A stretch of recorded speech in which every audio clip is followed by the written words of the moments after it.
Hi everyone, I'm Gayasha.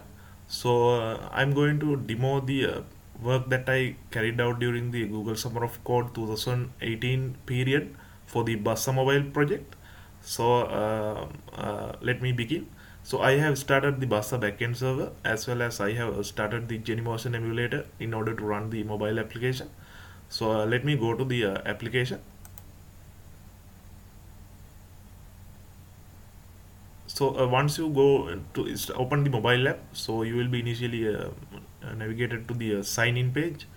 So here you have an option to go to the sign up page as well. Let's first start by creating a regular user. So let me go to the sign up page. So once we go to the sign up page, there are several fields that you need to fill first. So all of these fields are required. So if you just try to click sign up without filling any of these, you will get an error for each of these. So starting from the beginning, so once you start typing on the fields, the errors will go away. So let me quickly fill these fields.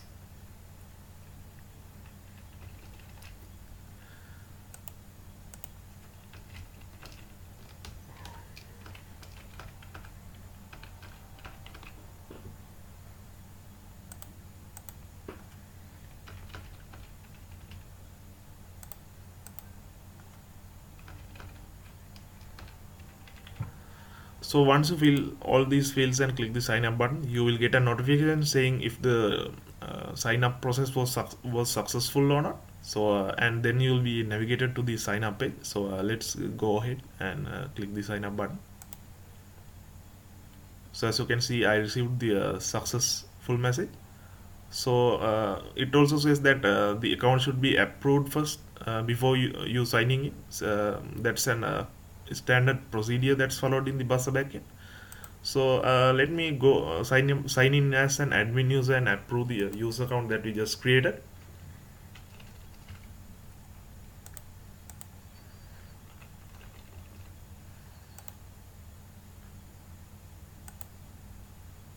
So initially, after the authentication is successful, we'll be navigated to the download section. I'll get into details what these sections are. Let's first approve the user account we created. So if you swipe from the left of the emulator, the navigation drawer will open. A small description about the navigation drawer. So in the top at the top you can see the logo. Then there are two sections currently implemented in the app: the download section and the account section.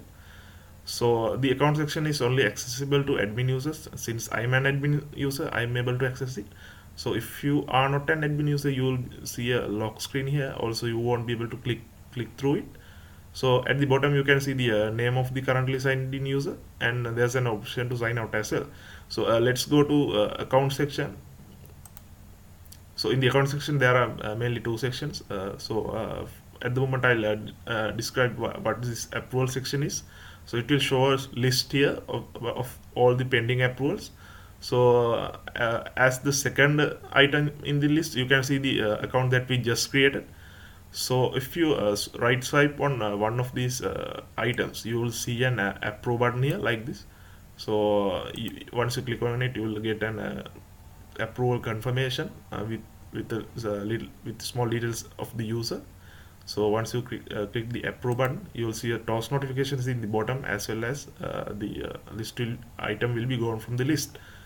Let's to finish the sign up process, let's sign out from the admin account and sign in as the newly created user. So once you click the sign out button, it will ask whether you want to sign out. A confirmation dialog. So test user is the user that we created. So let me sign in.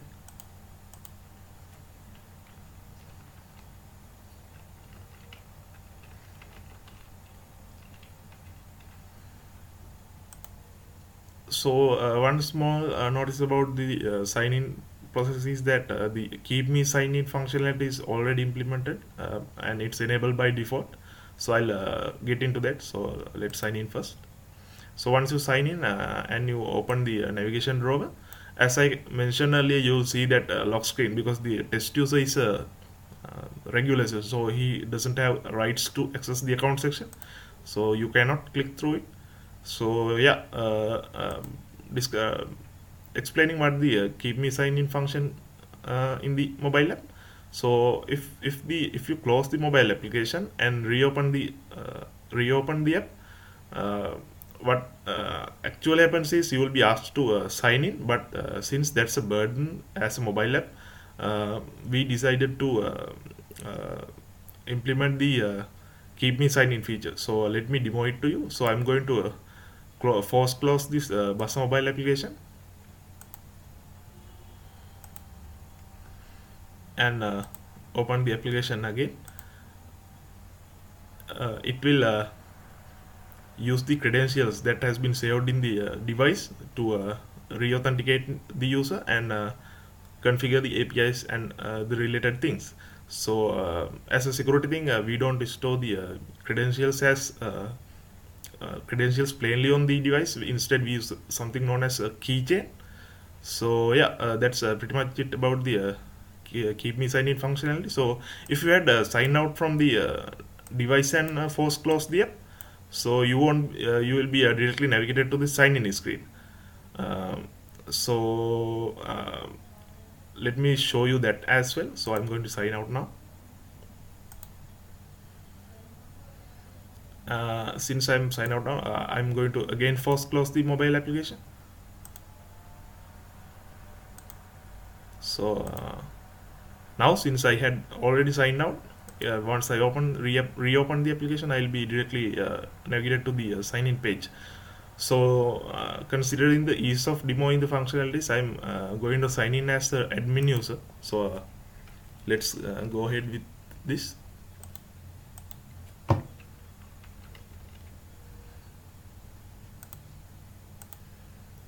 So yeah, now let's get into detail about the screens in the download section. So mainly there are two sections: the in progress downloads screen and the completed download screens. So starting from the top, here you can see a list of ongoing downloads. So it will show a progress here. So if the socket IO connection has been established successfully, the progress will circle will increase accordingly with the percentage value.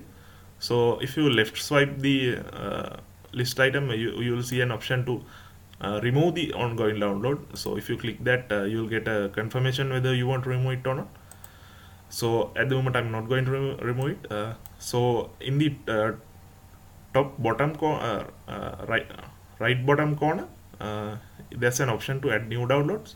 So once you click that, dialog will pop up, and here you can enter the download name. So if you enter an invalid URL here, something like this, so and click the add button, it will show a toss notification in the bottom saying the URL is invalid. So once you click add an valid URL and click the add button, you will be able to see a download like this. New download will get added to the in progress downloads list. So once that download is complete, so if the this also depends on the socket IO connection server. If the socket IO connection is working successfully, you will receive an push notification here saying that the download completed. Also, then you can navigate to the completed download section. So and the completed download will show here as well. So at the moment, you can see there are two completed downloads that I had added previously. So it will show the completed time, then the size of the file, who added these downloads, and small details like that. So also, if you want to check whether there are new downloads, so since Bassa is a multi-platform, so another user could have added the download from the desktop web application as well. So in that case, once you swipe down, you'll able to get those newly added downloads. So same applies for the in progress downloads screen as well. So yeah, that's pretty much it about the download section. So let me move to the account section. So in the account section, I demoed you all, earlier about the approvals screen. So here you can basically what you can do is you can approve pending user registrations. So let me navigate to the quota usage screen. So yeah, here you will see a pie chart containing the quota usages of each user. So if a section is you can see a separate section for each user. If you click on one of these sections, toast notification will appear here in the bottom with the username and the quota that user has utilized. So let me click on this section and see what happened. So as you can see, it shows that rand user has utilized zero point 0.7 MBs. So if I click on this section, it will show that user Shan has utilized several amount of kilobytes, around 500 kilobytes. So yeah, that's pretty much it about the quota usage chart here. So if you look at the bottom right corner, there's a small icon here. Once you click tap on it, you will see two options. Basically, these are same options as available in the Bassa web application. So you can, as an admin, you can start newly added downloads or kill newly added downloads. So once you click on either of these, you'll see an confirmation action. If you uh, go ahead with the assumption, the downloads will start. So yeah, let me go back to the download section. So as you can see, the color is changing from time to time. So depending on the what you are doing, it automatically changes. That's an optional feature. So let me go to the download section. So yeah, that's pretty much what I have done during my Google Summer of Code 2018 work period. So thank you very much for watching the video. See you guys.